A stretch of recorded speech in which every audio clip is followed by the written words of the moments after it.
Hey, what's happening, everybody? It is me, Robert Phoenix, and I am doing the Astro Weather.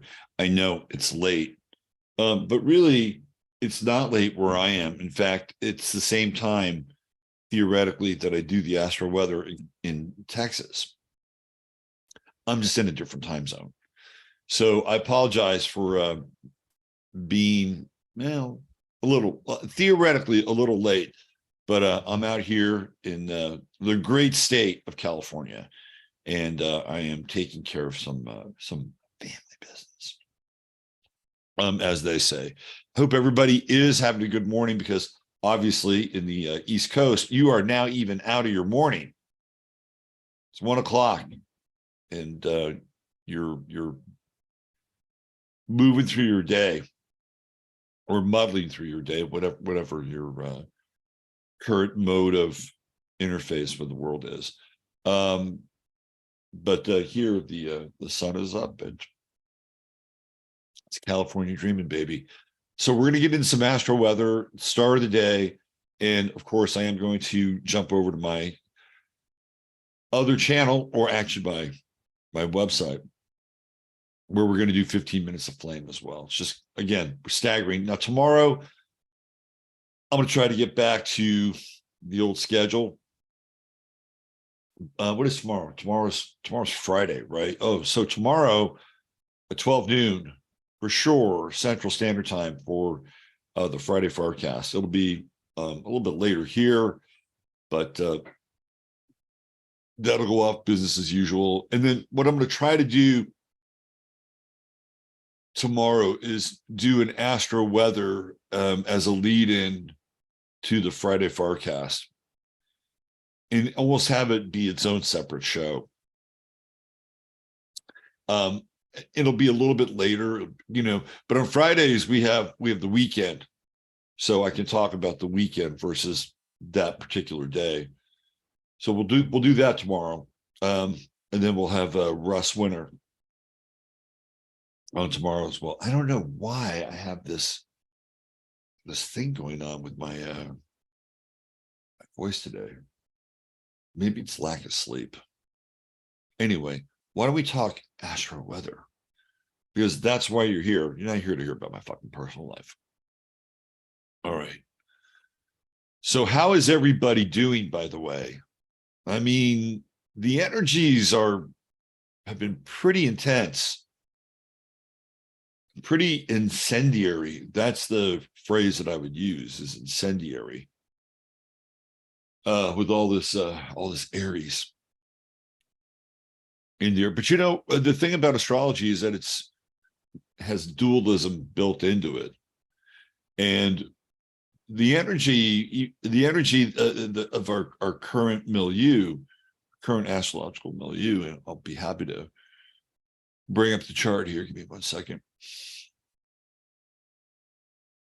The energy of our current astrological milieu is it's pretty hot still, right? I mean, look at all this Aries, Sun in Aries again, Chiron in Aries, Jupiter in Aries, Mercury in Aries, Vesta in Aries, and Jupiter's about ready to go into third decan. So when you get into third decan Aries, we're in the Sagittarius decan, and everything gets really, really charged by religion, belief, and we're coming into this day of rage tomorrow, theoretically at the Capitol, where it's the trans community is very angry, very, very angry that certain states, particularly Tennessee, have chosen to put a limit on puberty blockers, and a certain group not real happy with that. So tomorrow, as we move into actually it's Saturday when we move into the energy of April Fools and this day of rage thing, you're going to have Jupiter clearly in third decan, which is going to be ideological, strident. I mean, this weekend has all the potential of a, major, major powder keg. And then the other thing kind of encoded in the weekend is that it is April Fool's Day. And, there could be all kinds of bizarre pranks and things that people will do under the guise of this so-called holiday, right? And then you throw that into this mix of people that have been really stirred up on both sides of the political aisle, and it just has the potential for being absolutely, well, I'll use the word explosive. How's that? Explosive. And those are the energies. And we still have the moon in Cancer. Now the moon in Cancer is in the Piscean decan, and again, I've talked about the scapegoat energy. I've talked about the victimization energy, which was really thick. There's a little bit less of that. The moon has now moved into phase with Neptune, so we have a nice trine going on with Neptune, and there tends to be a bit more empathy available today. We've got this Pallas conjunction with the moon. So, if you're into working on yourself or having some kind of internal dialogue about your psycho-emotional states, Pallas conjunct the moon can be very helpful. The other thing with Pallas moon conjunctions is that they're quite good for understanding family patterns. So whether you're going to dive into your family patterns or your family patterns are going to dive into you, this is one of those days where you go, oh yeah, there's so-and-so and so-and-so and so-and-so, and this was their role and this was my role, which is, again, part of the Aries parade. It's like the Aries military parade. A part of this experience is taking responsibility for your actions, for who you are. And, if we go into a place of family dynamics, we can say, well, what role did I play? What role did I play in all of this? Maybe I didn't play much of a role. Maybe it was just how the DNA got dealt. And here I was, and there I was. And, this is the theoretical story. But at the end of the day, we have to resolve any of that, any of the loose ends. And this Aries energy, which we have been blessed and cursed with. And I think blessed because you can get a lot done with this energy. I mean, I'm kind of a fan of all this Aries energy. It's a challenge with Chiron. Of course, it's a challenge. It's a challenge with self-expression and anger and all the things that go along with it. And Jupiter's there to amplify it. And again, when we move into the weekend, boy, are we going to have some very, very ideologically driven and even aggressive people. I think Washington could be a very charged situation this weekend. And I'd stay away from it. Glowy City. So, I mean, this is a big story of this current time. Again, even with Mars and Cancer, it's really interesting when they were talking about the so-called shooter in Nashville, and they had this bizarre relationship with the shooter's gender, and even people that were commenting on it that were in the quote unquote trans or gender fluid community were upset that the media got this person's pronouns wrong incorrectly, and you would see this litany of bizarre tweets from these various people, and they would say something along the lines of, well, it was really terrible that this happened, and very tragic, but you're not doing this person justice. You're not doing them justice by by misgendering them or misappropriating their pronouns, or and you can just watch these newscasters. I mean, they're like coughing this thing up like hairballs. They didn't know what to do. But we get this with Mars and Cancer. It's like, who's the victim here? Again, whether or not this is a real situation, because we went through that whole Mars Neptune square, like what's going on, what's real, what's not real. You get to the bottom of it, good luck. There's so much conflicting evidence, so much conflicting facts. Of course, you have a shit ton of symbolism that you can play with. But at the end of the day, with the Mars Neptune square, what are we talking about? We're talking about a group that feels victimized, and somebody within their community was misgendered, right? That's a Mars Neptune square if you've ever seen it, especially in Cancer, which is kind of passive aggressive in a lot of ways. So those are the energies that are on the collective stage. I mean, we're dealing with all of those ourselves. And is there an upside to like the Mars squares? I say, yeah, there is an upside, especially today. The sun is moving into the Leo decan of Aries, which has its own unique qualities that go along with it. With Leo, we take offense at things, and there's a tendency at times to take things a bit personally, not in the same way that Cancer might take things personally, but personal in the sense that your sovereignty might be violated. The kind of the royal I or the royal we can be violated. And maybe that's not a bad thing. I mean, if you're in a process of self-respect, if that's what you're trying to learn, this may not be a bad day to practice that. I mean, with Mars, you might overshoot it a little bit, but it happens sometimes, especially if you're trying something out or you're working something out that you haven't done before. It's not always easy. Sometimes it's awkward at first.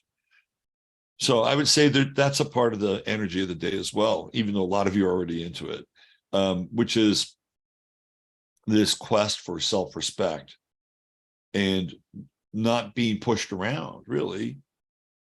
You get into these Sun-Mars squares, and even though the sun is moving out of the orb, it's still a 7-degree orb.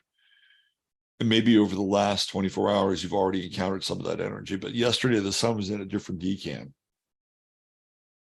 The sun was in the Aries decan. Now in the Leo decan, there is a sense of, I wouldn't say entitlement, but a sense of making sure that there is some level of respect that's taking place. Because Leo's big on respect, very big on respect. I had a really interesting story. Well, I have one about my Lyft ride to my destination here. I'm going to tell it on my show. And it has a lot to do with self-respect. And it's an interesting, very interesting story. So I'm going to talk about that a little bit later. But the astro weather today is kind of like yesterday, although there is a bit more empathy in place. Venus and Uranus are right there, kissing, embracing in their very weird and Uranian kind of way. And there's a quintile going on with Venus and Saturn, which is pretty interesting. It's kind of like the old and the new. Venus-Uranus conjunctions explore new parameters of relationships, people that we're not used to hanging out with or being a part of our lives. So it's an interesting time for that.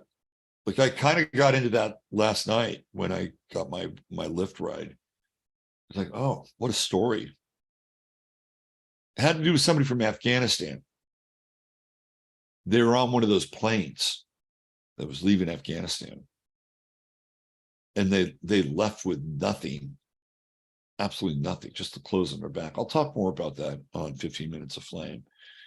But that's what happens when when you have a Venus Uranus conjunction. You encounter very different people from very different backgrounds with very different stories. And with the Saturn quintile, there's also this potential for not just encountering something different, but there's also the undercurrent of a lesson learned, or something deeper that goes along with the Venus Saturn quintile. It's like, oh wow, it's really powerful. I have respect for this person, which I'll talk about. It's a wild story, but that's part of it, right? It's not like you're just meeting different people from different cultures and backgrounds and religions, although that is part of the vibe. But there's also this undercurrent with Saturn. It's like, wow, there's kind of a level of respect involved. So the energies are interesting, and we're still kind of on that roller coaster of days of rage in some ways. But there is a bit more empathy involved. There is a bit more compassion involved. And are the two mutually exclusive?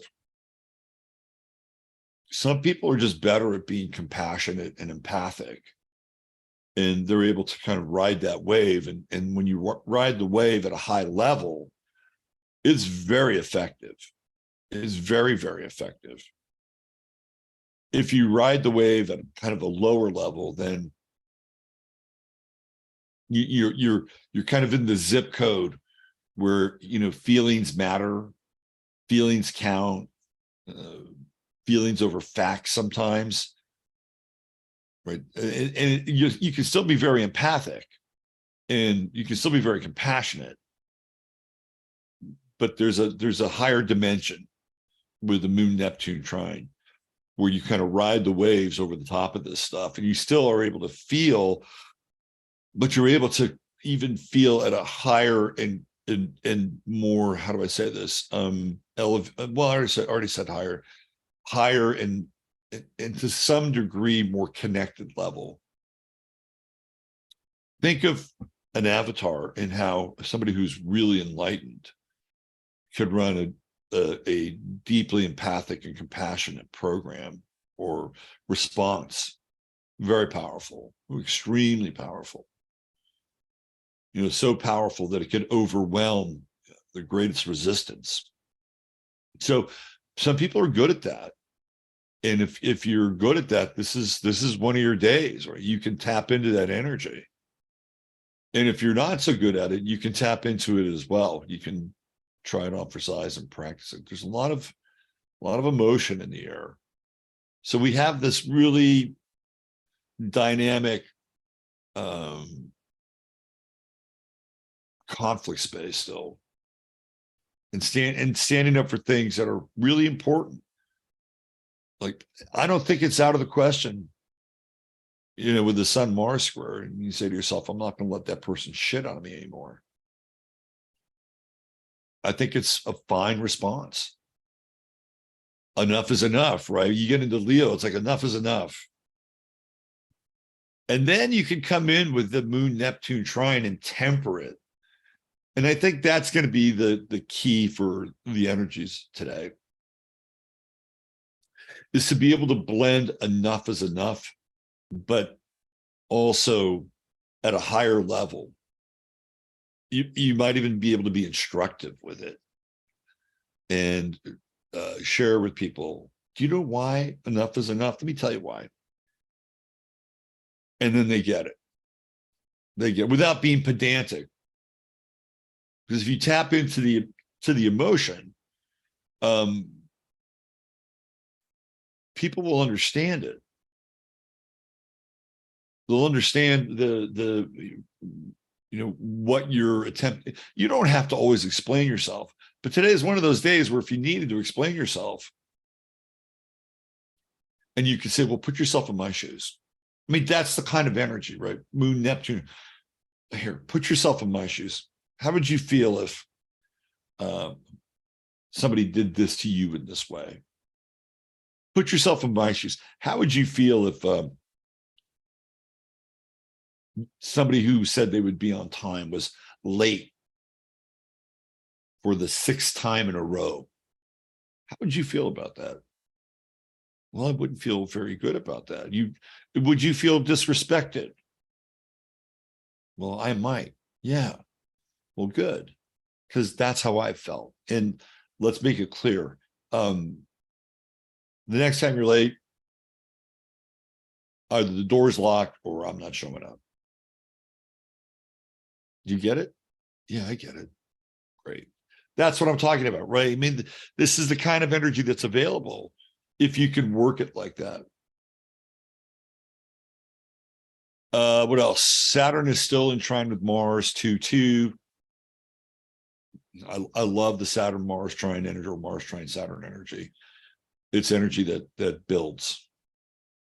It is foundational energy. So if there's something, like if you're in a house, if you want to get involved in a project around your home, buying a home, looking at land, boy, now is a really good time.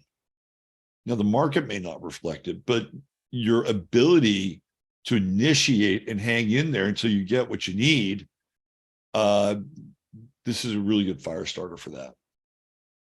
Not a lot of air in the air today. We just have Pluto in Aquarius, so there's not much objectivity. You're either starting fires or putting them out, and maybe both. All right, let's get into the star of the day. Kind of an unusual star of the day, but somebody who I think is, and I had some choices. Celine Dion was a choice today. I could make a case in Celine Dion's chart for her relationship with her much older husband / handler. She has a Sun-Saturn conjunction. What's really interesting about Celine Dion is that she's like got this disease now where she's becoming like stiff. Some people say it's a lack of adrenochrome milkshakes, but maybe that's true. That might be true, but she's got this thing now where she's like becoming stiff, and she's got the Sun-Saturn conjunction, Sun and Saturn, Sun in Aries and Saturn in Aries. But you can kind of see that, right? You can kind of see how that might manifest in the body over time. It's supposed to go the other direction. Usually, if you have Sun-Saturn conjunctions, you're supposed to get younger as you get older, believe it or not. But Celine Dion apparently is having some kind of living rigor mortis. So I could have talked about that, and I just did, but I'm not.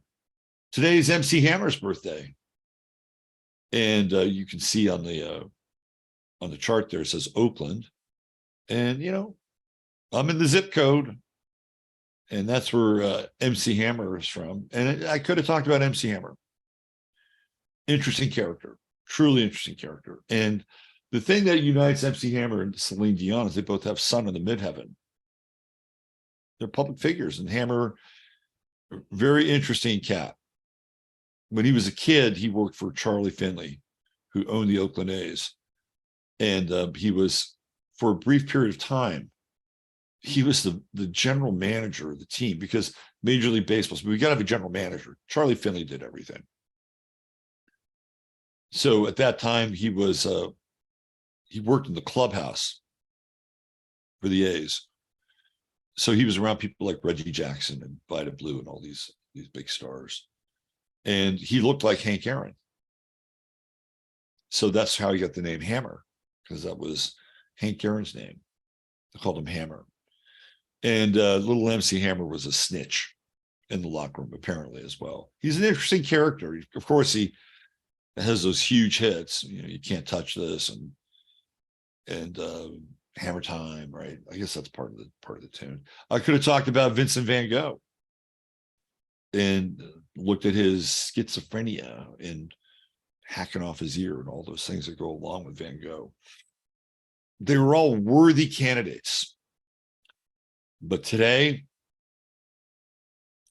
is the day of Jim Dandy Mangrum.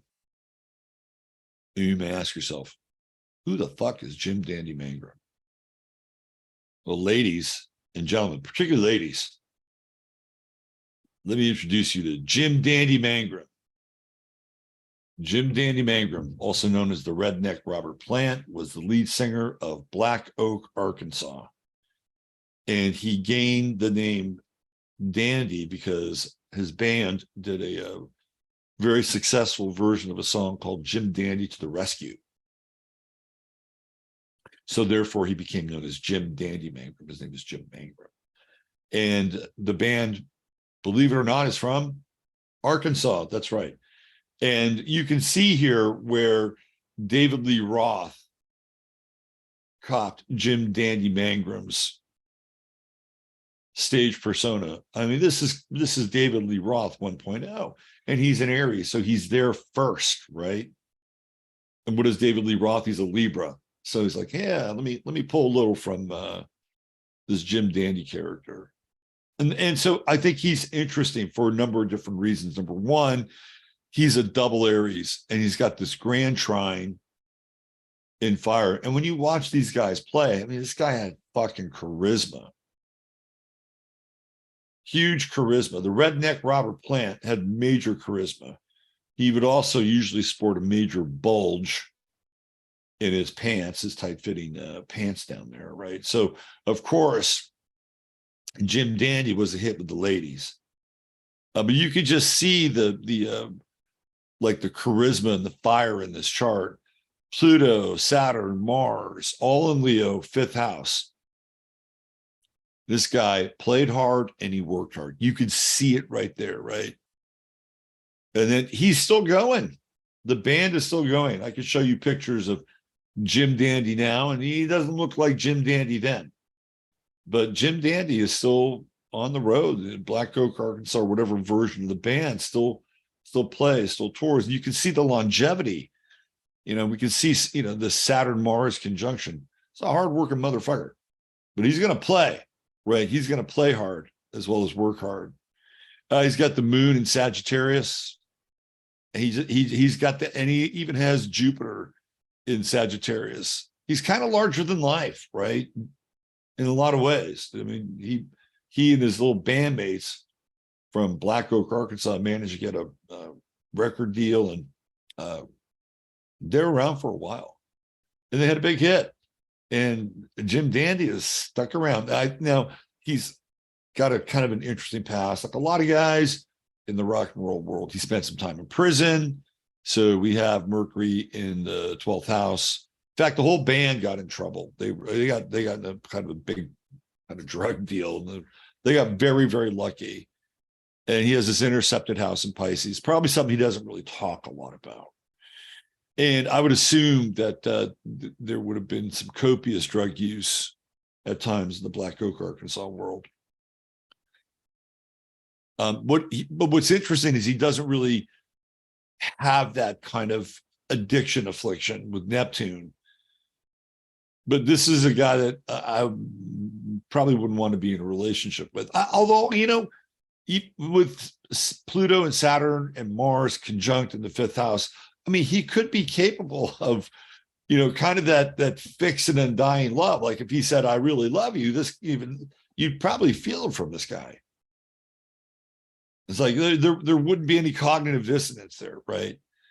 But if you're in a relationship with him, with Neptune over here, you'd probably have to have a very kind of loosey-goosey relationship with Jim Dandy Mangrum, especially with the sun conjunct the ascendant at 9-9. He's going to do whatever the fuck he wants.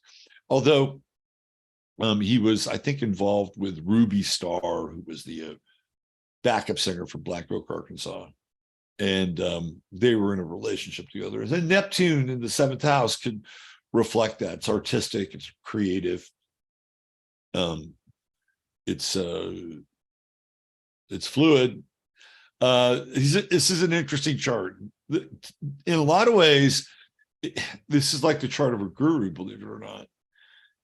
I've seen guru charts where they have these grand trines, and one that comes to mind is Rajneesh. He has a grand fire trine, although his sun is in Sagittarius, and he has Jupiter in Leo, and he has a moon in Aries, if I'm not mistaken. So with Rajneesh, you can feel the transmission of spiritual heat. You can see it in some of the videos from Pune. So he has that Agni, the fire of life, in his chart. He just decided he wanted to be a rock and roller and sort of incarnate into the legend of Jim Dandy Mangrum. There's nothing incredibly like interesting in terms of what he wrote, you know, any of his stances. But when it came to expression and being, this guy was authentic. And this is what you get with this chart. You get an authentic, in a lot of ways, you know, really kind of primal. You know, I was thinking about this with the 60s today too, and the long hair, and Pluto and Leo, and how Pluto and Leo really was the stylist of a generation. And that's why long hair was important, because, you know, this is a generation that is ruled by Leo. And it doesn't get a lot more Leo than our redneck Robert Plant and Jim Dandy Mangrum. I mean, Pluto, Saturn, Mars, part of fortune, all in Leo, all in the 5th house. And I think the guy's probably capable of some long-standing relationships. He's got a Venus-Saturn square. And I think that there's some loyalty that's associated with that and attached with that. I have a really funny picture of him. I found this on the internet. He's with another Aries, by the way. So we get two Aries for the price of one. It's a very funny picture. And it's Jim, you can tell Jim Dandy's got a sense of humor. It's him and Elton John. Now, you know what Elton John is thinking. You know what he's thinking. He's thinking about Jim Dandy's Southern Musket. That's what he's thinking about. Look at him. And Jim Dandy is like, yeah, I'm not sure about this. It's great to meet you, Elton. Look at that. Look at that smile. This is fucking funny. These are two people that are sharing two different realities in a lot of ways. And I'm sure Jim Dandy Mangrum was cool with Elton John, but very different worlds. Very different worlds, very different persona. They're both Aries. Look at that. All right. I'm going to be over on 15 Minutes of Flame. Thanks for bearing with me today as I awake from my transcontinental slumber and do my best to get my mojo on. So I'll be over here, and that'll be in about a half an hour. So instead of 9/11, today should read 11/11. That'll be interesting.